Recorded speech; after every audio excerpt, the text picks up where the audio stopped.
Кто на самом деле победил в дебатах в США, атака российского аэродрома со стороны Норвегии и новый кандидат на выборах президента Беларуси. Обо всем этом расскажу подробнее в эфире «Нехта». Самые важные и интересные новости. Министр иностранных дел Великобритании и госсекретарь США в Киеве перед встречей лидеров государств выясняют, что необходимо Украине для победы. Скорее всего, конечно, все эти решения уже приняты. Россия и Китай бросают вызов. Масштабные учения стартовали в Тихоокеанском регионе. Мы видим, что Соединенные Штаты Америки пытаются любой ценой сохранить свое глобальное военно-политическое доминирование. Кто победил в дебатах кандидатов в президенты США и почему доволен Трамп? Они едят собак. Люди, которые приехали, едят кошек. Спасибо, что смотрите, спасибо за доверие. Не забывайте про лайки, комментарии, не забывайте подписываться на канал. Все это правда очень важно. Поехали.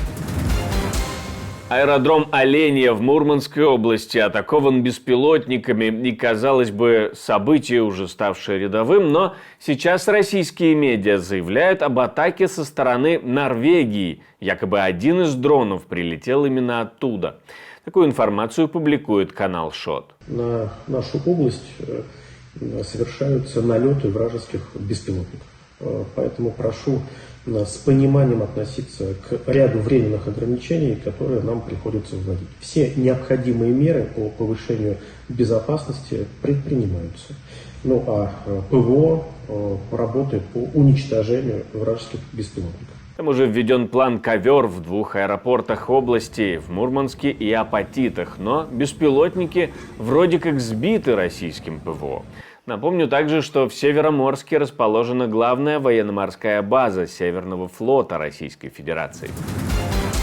Министр иностранных дел Великобритании и госсекретарь США прибыли в Киев. Один из немногих визитов, заранее анонсированных, и первый совместный для глав дипломатических ведомств этих стран.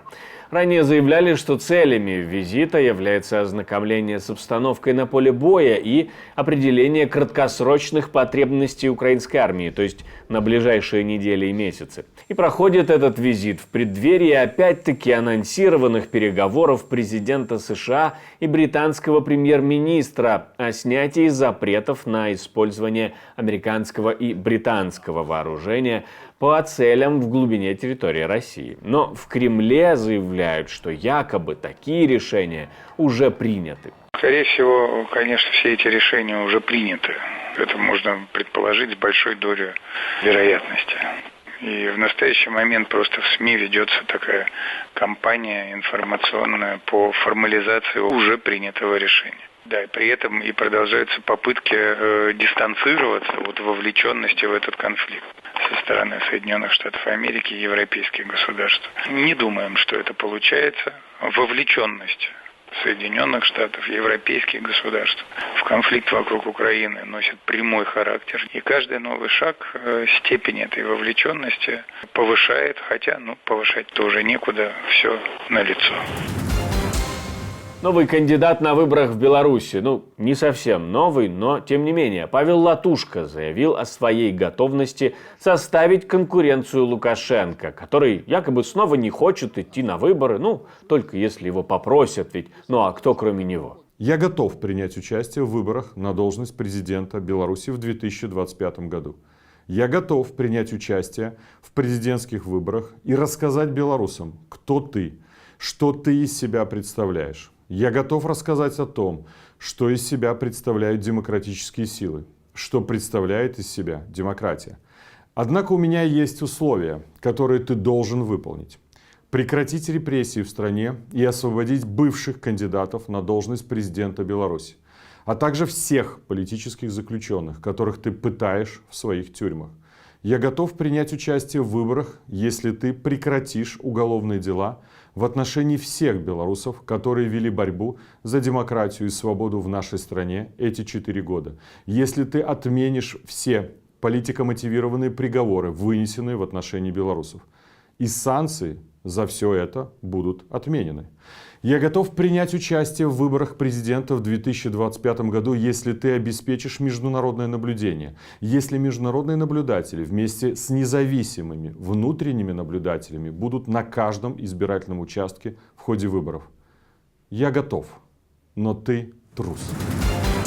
Второй тур президентских дебатов в США прошел более динамично, чем первый. Говорили в прямом смысле обо всем. От того, что едят мигранты, до абортов. Телеканал Fox, который считается якобы республиканским, признал, что Камала Харрис победила Дональда Трампа в этом раунде, но, несмотря на это, 45-й президент США назвал эти дебаты лучшими и сказал, что они ему очень понравились. Тем не менее, вот несколько примеров того, как в целом проходили дебаты. Что говорили, допустим, о мигрантах. Они едят собак. Люди, которые приехали, едят кошек. Они едят домашних животных, людей, которые там живут. И это то, что происходит в нашей стране. И это позор. Поговорим о крайностях. Его бывший министр обороны сказал, что нация, республика, не переживет еще одного срока Трампа.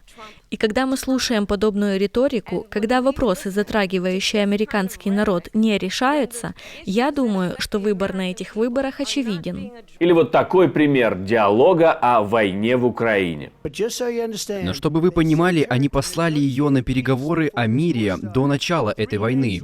Через 3 дня пришел Путин и начал войну, потому что все, что они говорили, было слабым и глупым. Они говорили неправильные вещи. Эта война не должна была начаться. Она была посланницей. Они послали ее на переговоры с Зеленским и Путиным. И она поехала. А война началась через 3 дня. Вот такой у нее талант. Я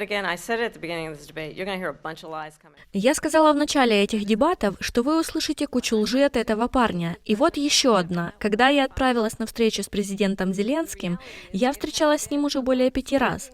Реальность такова, что речь шла о том, что Америка всегда должна быть лидером, поддерживающим международные правила и нормы. Альянсы, которые мы заключаем по всему миру, зависят от нашей способности заботиться о наших друзьях и не оказывать предпочтения нашим врагам, потому что вы обожаете сильных мира сего, а не заботитесь о демократии. Аналитики и эксперты согласны в одном точно. Этот раунд прошел совершенно в другом темпе. Мы спросили мнение Алины Гриценко, главного консультанта Национального института стратегических исследований в Украине. Камала Харрис смогла умело и очень профессионально отвечать на неудобные вопросы. Но, с другой стороны, тут не так уж и было много этих неудобных вопросов, потому что было видно, насколько она подготовлена была к этим дебатам. Трамп, который, на самый такой вот будет пример, на более очевидный, это вопрос об абортах. Трампа поставили прям в очень неудобное положение, потому что буквально процитировали прям эволюцию его твитов, как менялась его точка зрения на этот вопрос. То он поддерживает запрет, то он не поддерживает запрет, то там на 6 неделях можно делать аборт, то там нет. Привели в пример Джей Ди Венса, который заявил, что Трамп в случае переизбрания поддержит запрет вообще государственный, на проведение абортов. И Трамп было такое впечатление, что не готов был к этому вопросу, хотя это, казалось бы, настолько чувствительная тема, настолько она очевидна, что вот это первый вопрос, к которому необходимо было подготовиться, особенно для Трампа, к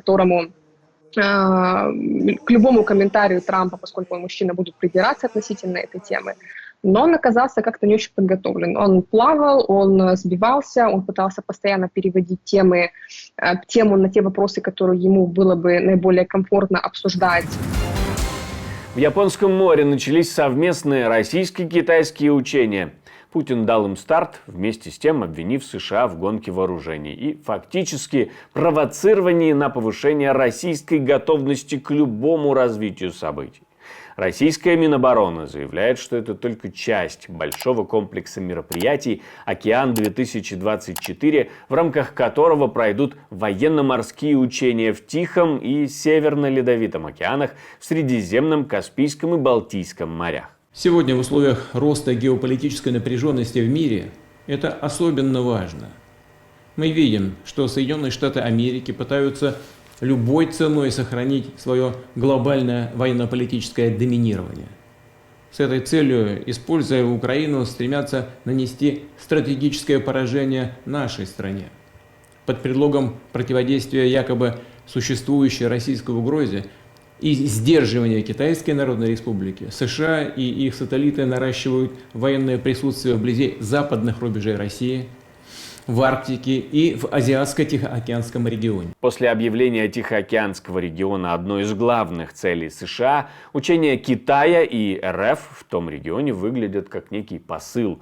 Разбирались вместе с экспертом, что это может быть за посыл.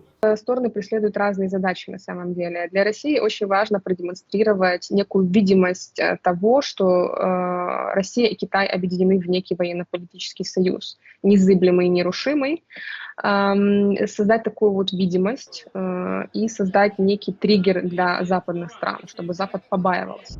Для России в том числе важно еще и продемонстрировать внутренней аудитории и населению, что несмотря на экономическое, санкционное давление, дипломатическую изоляцию со стороны Запада, у России все равно есть остаются страны, которые готовы сотрудничать с Россией. Китай со своей стороны преследует более прагматичные задачи.